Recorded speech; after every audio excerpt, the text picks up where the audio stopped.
Bonjour à toutes et à tous, heureux de vous retrouver, c'est Smart Impact, l'émission de la RSE, de la transition écologique. Et voici le sommaire, très heureux d'accueillir aujourd'hui Benoît Campargue, fondateur de Shizen Sport Truck et de l'association Pass Sport pour l'emploi, champion de judo, de moto, devenu entraîneur et qui se sert du sport comme outil d'inclusion et de santé.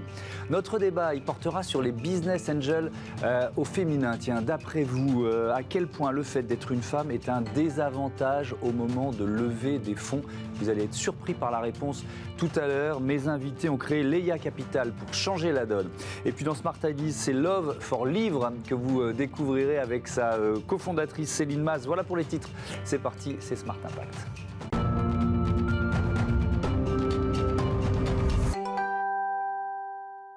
Bonjour Benoît Campargue. Bonjour. Heureux de vous accueillir. Vous êtes donc le fondateur de l'association Pass Sport pour l'emploi et de Shizen Sport Truck. Ça veut dire quoi Shizen? Alors Shizen veut dire nature en japonais. C'est le sport de nature, reconnecter les pratiquants avec les espaces, la topographie et puis aussi le beau temps et le mauvais temps. Oui. Pourquoi pas? Et on verra à quel point cet engagement responsable fait partie de ce projet qui est plus d'un projet. C'est bien développé, mais je voudrais d'abord poser un peu le décor et apprendre à vous connaître pour certains de nos téléspectateurs, peut-être qui ne savent pas. Vous êtes champion du monde, champion d'Europe de judo, vous avez aussi été champion de moto.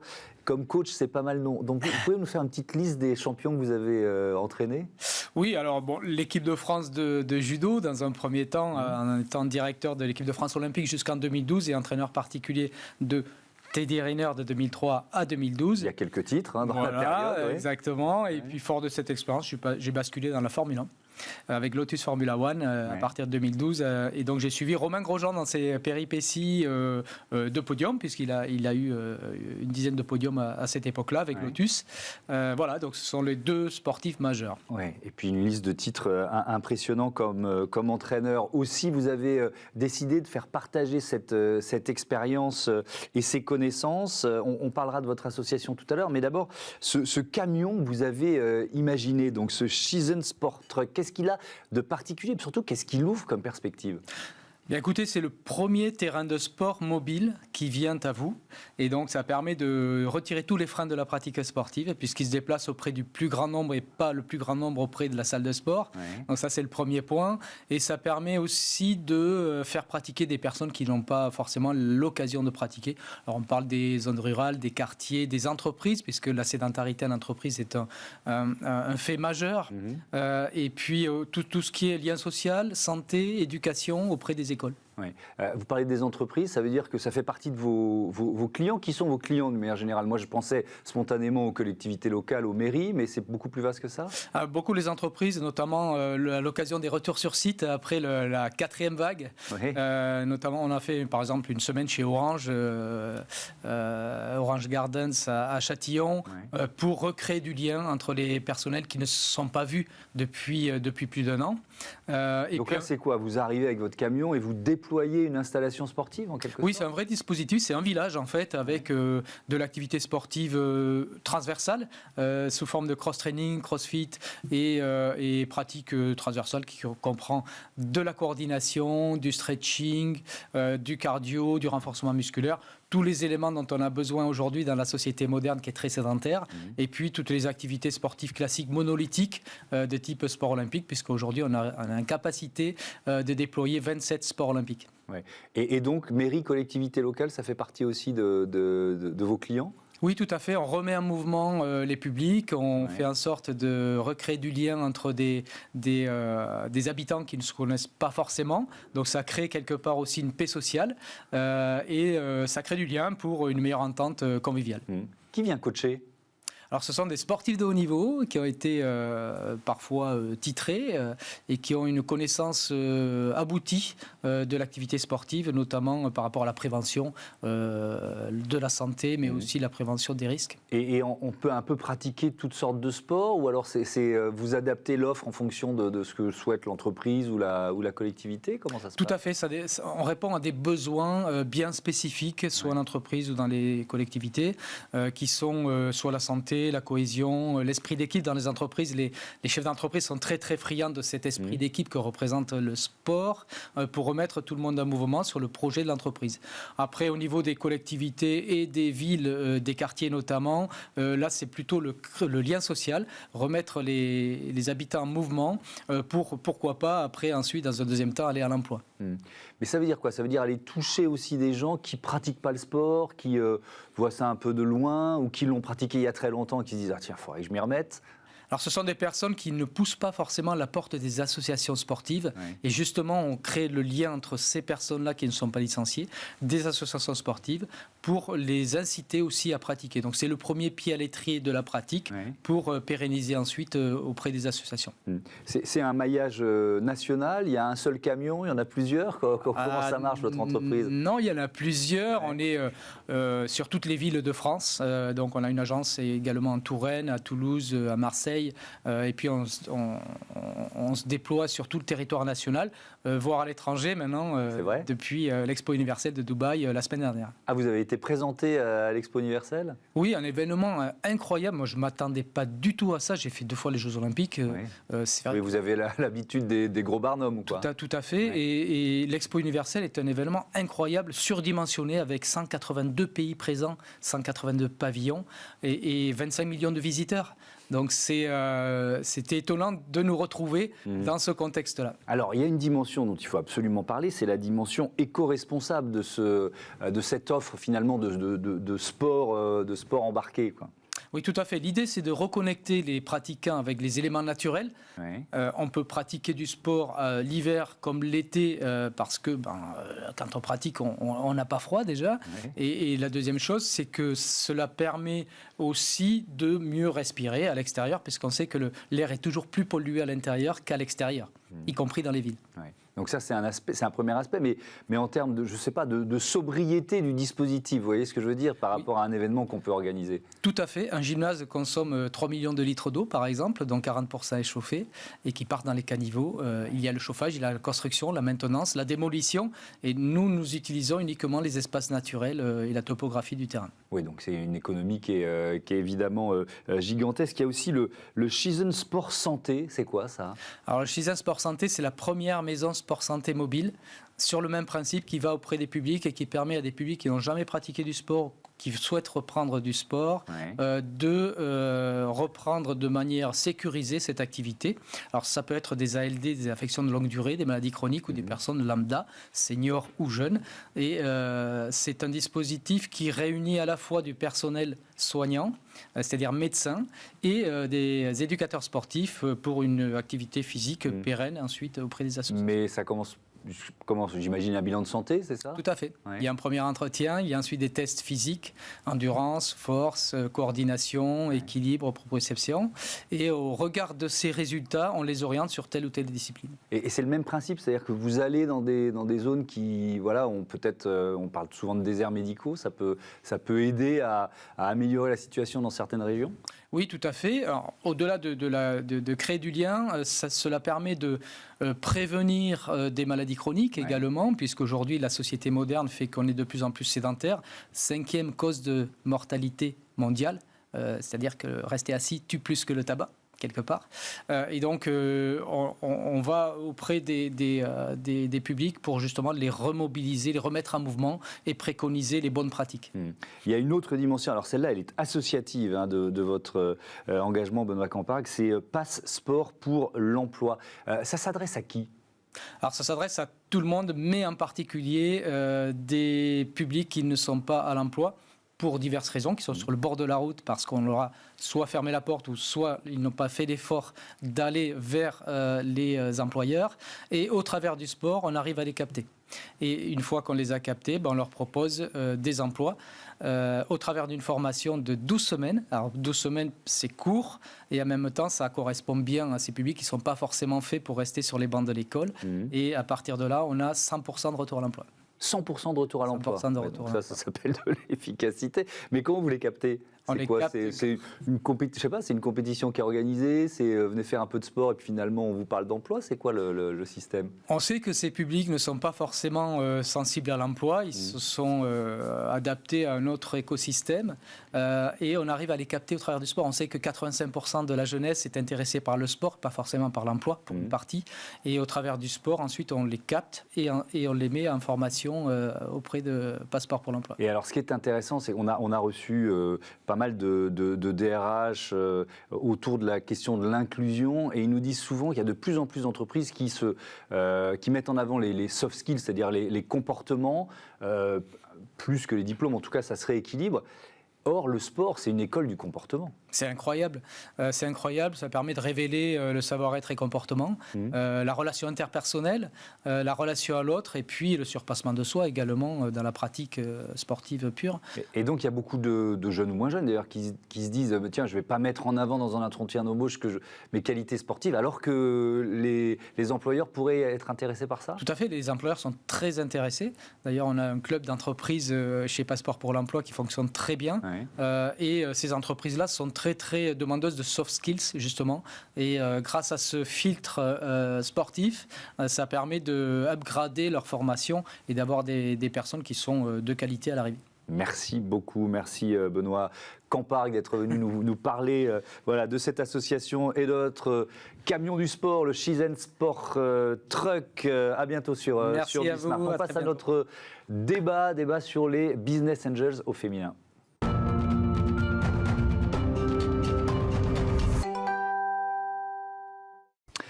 Des Business Angels au féminin, je vous présente mes invités. Sarah Huet, bonjour, bienvenue. Vous êtes la fondatrice du cabinet Female Agency. À vos côtés, Émilie Daversin, bonjour. La cofondatrice de VO2 Group. Et on va découvrir ensemble Leia Capital, ce fonds d'investissement 100% féminin que vous avez créé avec d'autres femmes chefs d'entreprise.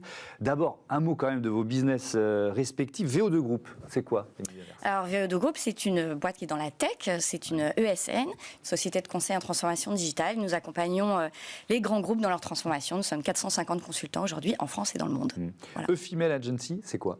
E-Female Agency, donc c'est un cabinet de recrutement. On place des top talents féminins dans les entreprises de la tech, les startups, les scale-up, donc les plus grosses startups, et les fonds d'investissement. Très bien, voilà, comme ça on a posé le décor avec 12 autres femmes entrepreneurs, dirigeantes, créatives, avocates. Vous avez donc créé Leia Capital. Ça commence par un constat, j'avoue, je me doutais quand même que c'était beaucoup plus compliqué pour les femmes, mais je suis tombé de ma chaise quand j'ai vu ce chiffre du baromètre Sista 2019. Les fondatrices d'entreprises lèvent en moyenne, écoutez bien, 2,5 fois moins, 2,5 fois moins que les fondateurs auprès des principaux fonds d'investissement. Bref. Ça s'appelle du machisme pur, hein. C'est vraiment la définition du machisme. Mais moi, ce qui m'intéresse dans votre démarche, c'est plutôt que de crier au scandale, vous avez décidé d'agir. C'est quoi le principe de Leia Capital? Qu'est-ce qui veut démarrer? Allez, Sarah Huet. Oui, alors Leia Capital, donc c'est un fonds, un collectif de business angels. Donc on a toutes mis déjà une poche nous-mêmes. Ouais. Donc c'est un collectif.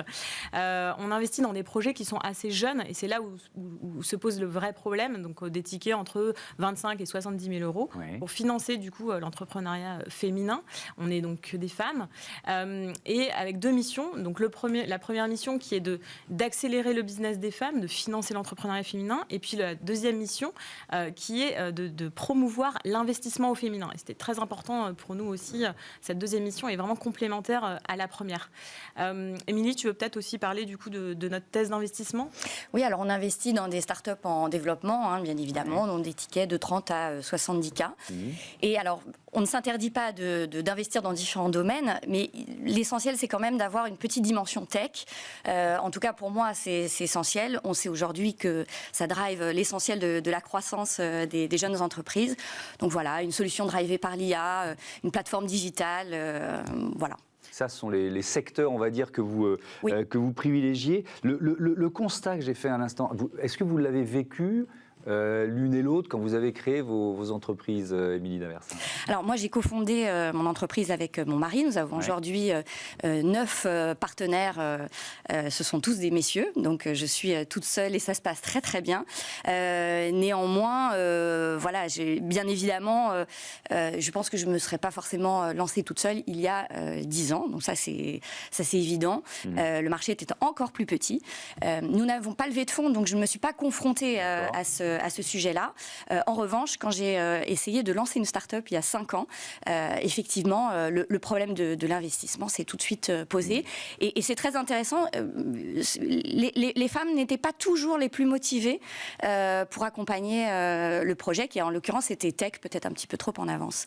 Donc voilà, c'est pas seulement un sujet homme-femme. Je crois qu'au global, le marché n'était pas mûr il y a quelques temps pour accompagner les projets de femmes. Sarah Huet, est-ce que, je reviens à ce baromètre Sista, parce que ça montre que la situation, elle va en s'aggravant en fonction des sommes qu'on lève. C'est-à-dire que pour un amorçage, une CRA, B ou C, ça va crescendo, si j'ose dire.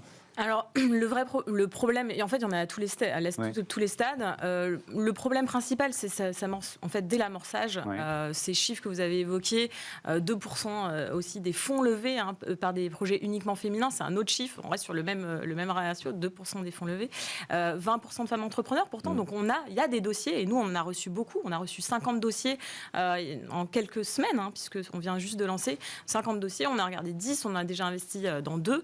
Donc, il y a des dossiers, il y a une profondeur de marché et simplement en face, en effet, c'est un monde d'hommes. Émilie en a parlé. Moi, je viens de ce monde-là, du monde de l'investissement, et c'est vrai qu'on a des ratios qui sont ce qu'ils sont, c'est-à-dire 10% d'hommes décideurs dans les fonds d'investissement. On est à peu près au même ratio que ce qui se passe aux États-Unis. Donc très peu de femmes. Donc c'est 10% de femmes décideurs dans les fonds d'investissement. Exactement. C'est ça, donc seulement 10%, donc 90% d'hommes, évidemment. Et donc ça crée 2 problèmes. Le premier, c'est des biais qui peuvent arriver dans la sélection, la revue des dossiers par ces fonds d'investissement. Et puis le deuxième, c'est peut-être qu'ils peuvent être un petit peu moins sensibles à des sujets que nous, on peut regarder en tant que femmes et être un peu plus sensibles sur la santé des femmes, tout ce qu'on appelle la femtech. C'est quelque chose qui est très large, qui va de l'adolescence jusqu'à la ménopause et qui traite de la santé des femmes. On ne regarde pas que ça. D'ailleurs, les dossiers sur lesquels on a investi ne sont pas forcément des dossiers propres à la santé des femmes. Mais en tout cas, on se dit un petit peu peut-être plus proche d'elles pour investir.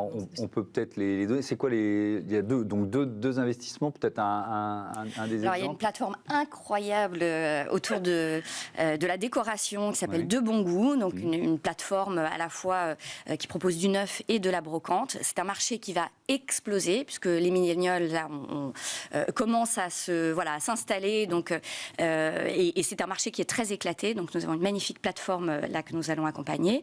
Et puis Auxilia, il se trouve que dans les aéroports, on s'est rendu compte que on n'arrivait pas à détecter avec tout ce qu'on avait comme instrument un certain nombre d'éléments dangereux qu'on pouvait cacher dans les valises. Moi, je pensais que on pouvait le faire, mais non, c'est les détecteurs à métaux qui font le travail. Donc là, on a un logiciel qui est drivé par l'IA, qui est très puissant, qui est accompagné par beaucoup d'organisations très très reconnues. Je crois que c'est accéléré aussi par un incubateur connu. J'ai pas les noms en tête, mais peu importe. Par l'incubateur HEC. Par l'incubateur HEC.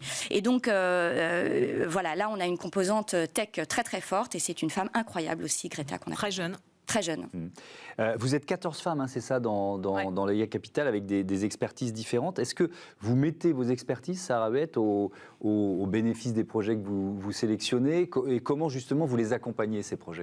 Tout à fait. Alors, on a des profils très complémentaires. Il y a 7 femmes qui sont proches de l'entrepreneuriat, donc ont lancé déjà des sociétés. Et puis 7 femmes qui ont aussi des expertises très complémentaires dans des secteurs. Donc ça peut être la banque, la finance, l'immobilier, la com, marketplace, donc des entreprises, des expertises très complémentaires. Et évidemment, l'idée, c'est de pouvoir... Elles ne vont pas venir seulement pour un ticket qui est petit. On a une goutte d'eau encore dans le financement. Mais elles viennent aussi surtout pour le réseau qu'on va pouvoir leur ouvrir, ces compétences aussi qu'on va pouvoir leur mettre à disposition. Donc c'est tout ça aussi l'IA Capital, et c'est aussi tout encore une fois, on est autour d'un écosystème, moi avec les fonds d'investissement. Donc l'idée, c'est aussi de les aider à lever derrière leur plus gros ticket, parce qu'on est assez bien connectés chacune dans nos réseaux respectifs. Donc c'est cette force de frappe en fait que ces entrepreneurs-là viennent chercher.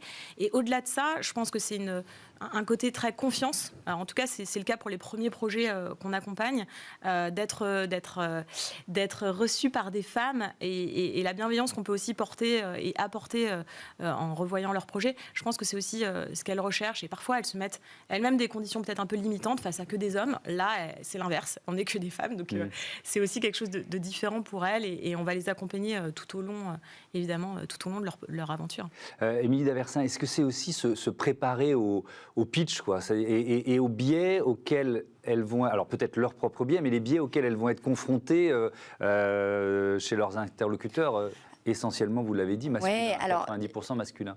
Oui, bien évidemment, mais il y a vraiment cette dimension de confiance, de valorisation. Moi, je suis entrepreneur depuis 10 ans. C'est très dur, il faut tenir le choc. Et je pense que les femmes ont besoin d'être valorisées pour donner le meilleur d'elles-mêmes. Et ça, j'en suis absolument convaincue. Tout ce qu'on observe autour du marché de l'investissement, tout ce qu'on observe autour des femmes et de la tech, c'est à peu près pour moi le même sujet. Les femmes ont besoin d'être valorisées, elles ont besoin d'être sur des éléments concrets, pouvoir se sentir reconnues dans ce qu'elles font. Et je pense que l'EIA Capital offre cette dimension très personnelle, très intime, qui est essentiel à l'entrepreneur s'il veut se dépasser. Sinon, honnêtement, l'aventure ne vaut pas vraiment la peine. Ouais. Je crois que vous l'avez dit, c'est un binôme à chaque fois qui va accompagner le projet, c'est ça, En fait, oui, dans la revue des dossiers, on est toujours en binôme ou en trinôme, donc ce qu'on appelle la due diligence, quand on regarde des dossiers et quand on les investit. Et puis ensuite, par contre, les décisions d'investissement sont collégiales, donc on est tout ensemble et on reçoit les entrepreneurs tout ensemble. On essaye d'avoir 2-3 deals chaque mois. Qu'on reçoit et qu'on écoute, du coup. Féminiser la tech française, à quel point c'est un enjeu? Je ne sais pas, je pense que vous pouvez toutes les deux y répondre. Émilie, vous commencez. C'est un enjeu énorme et je pense qu'une des solutions, justement, c'est à travers tous ces projets d'entrepreneurs de montrer... L'enjeu, c'est de montrer que c'est extrêmement concret, que ça fait partie de notre quotidien. Je pense que le grand public, je vais vous donner un petit exemple. Donc, aujourd'hui, VO2 Group, c'est 450 consultants, ingénieurs, développeurs qui accompagnent la transformation des grands groupes. Je le dis que je suis femme entrepreneur et que j'ai ce parcours. Ça n'intéresse personne. En revanche, maintenant, je dis que je suis investisseur, que j'accompagne des startups, des jeunes pousses, que c'est très concret. Je parle de ces projets et là, les yeux s'allument. Il manque une dimension très concrète dans nos métiers, dans ce qu'est la tech. Et elle existe. Les banques, aujourd'hui, quand on parle de la fintech, sont toutes les applications mobiles qu'on utilise au quotidien. Quand on parle de la transformation par l'IA, c'est aussi tout ce qu'on voit dans le monde de la beauté, toutes ces applications qui nous permettent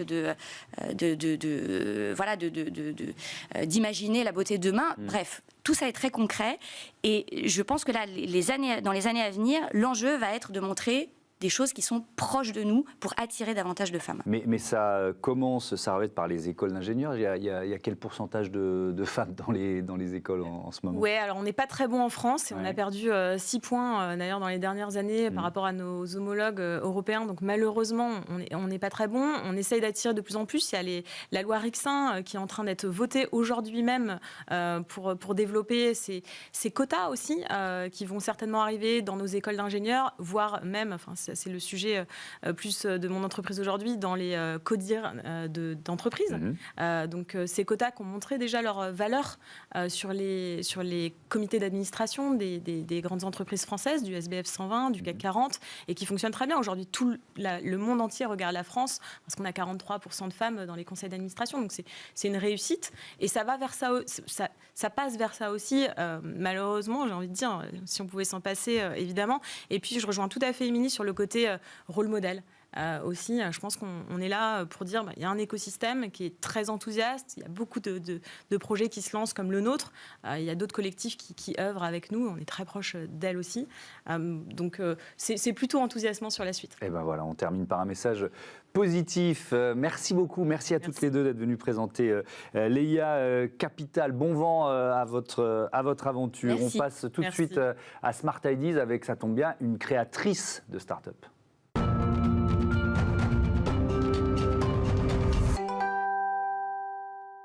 Avec nous dans ce Smart Ideas, Céline Ma, la cofondatrice de Love for Livre. Bonjour, bienvenue. Vous êtes engagée pour les droits des femmes depuis longtemps, présidente de ONU Femmes France, et vous avez donc créé Love for Livre. C'est quoi ?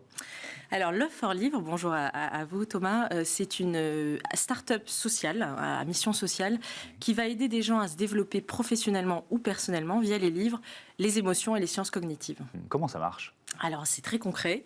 En fait, on fait des ateliers de bibliothérapie. La bibliothérapie a été inventée par une femme extraordinaire qui s'appelle Sadie Peterson Delaney. Oui. Elle est en 1920 aux États-Unis, en Alabama. Et elle soigne en fait les soldats qui reviennent du front de la Première Guerre mondiale. Elle est bibliothécaire et elle s'aperçoit qu'en leur lisant certains textes, ça les aide. Donc nous, on a repris cette méthode. Ça dure 1 heure, 2 heures. On mélange des choix de textes littéraires, romans, fiction, théâtre, très choisis en fonction d'une problématique. Et on les mélange avec des neurosciences et des émotions, puisque l'idée, c'est aussi d'appréhender la lecture à travers les émotions. Oui, donc il y a cette dimension des sciences cognitives. Quel rôle elle joue dans le processus que vous proposez en fait ? C'est fondamental. D'abord, elle joue 2 rôles. Le premier, c'est quand on lit, on développe ce qu'on appelle sa capacité cognitive. Ouais. Mémoire, attention, capacité de perception, empathie. Voilà une qualité dont on a besoin aujourd'hui. Donc l'empathie, comment réagir avec son environnement, ça c'est le premier volet. Le deuxième volet, c'est on lit, on développe ses capacités cognitives et à travers, dans l'autre sens, à travers les neurosciences et les sciences cognitives, on va être amené à lire plus parce qu'on se rend compte, ça a été prouvé par la science, que la lecture aide à développer ces capacités-là. Et donc, la boucle est bouclée et c'est très efficace. Ouais. Alors, vous êtes venu avec un objet. C'est quoi ? C'est une idée de cadeau pour Noël ? C'est quoi, ça ? Oui, alors ça, on le retrouve sur notre campagne Kiss Kiss Bank Bank. C'est un objet que l'on a conçu. C'est un jeu de cartes émotions. Ouais. Donc, vous allez, en fonction des 6 émotions fondamentales, trouver des citations de la littérature très diverses. Et vous pouvez à la fois vous en inspirer, ou vous pouvez découvrir l'auteur ou le livre si vous jouez avec votre famille ou vos enfants.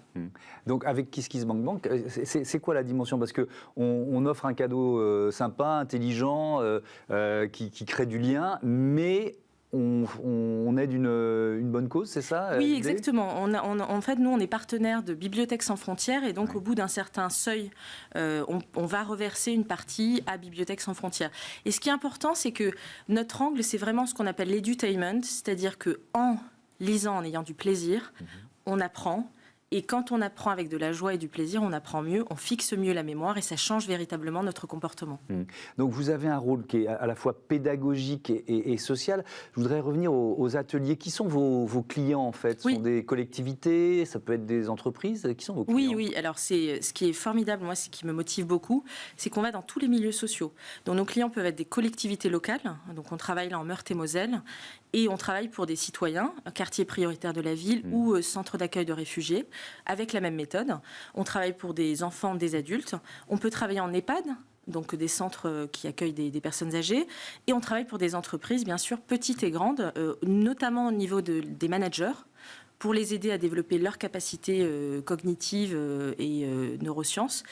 Mais ça peut être aussi au niveau des personnes dans l'entreprise. N'importe qui, en fait, peut bénéficier de cette méthode. Oui. Et moi, ça me plaît beaucoup parce que je trouve que quand on fait du conseil et c'est une forme de conseil, on accompagne toutes sortes de gens, on se rend compte d'une chose très frappante, c'est qu'en fait, les questions qui traversent les gens sont toutes à peu près les mêmes. Quel que soit son milieu. Que vais-je devenir ? Que vont devenir mes enfants ? Comment je m'adapte à cette crise sans précédent qu'est celle du Covid ? Et ça, c'est quelque chose qui montre que l'humanité, finalement, elle a plus de dénominateurs communs que de différences. Et ben voilà un joli message pour terminer cette émission. Merci beaucoup Céline Mas, bon vent à Love for Livre. À bientôt sur Bismart. Voilà, c'est la fin de cette émission. Merci à toutes et à tous de votre fidélité à la chaîne des audacieuses et des audacieux. Je vous dis à demain pour un nouveau numéro de Smart Impact.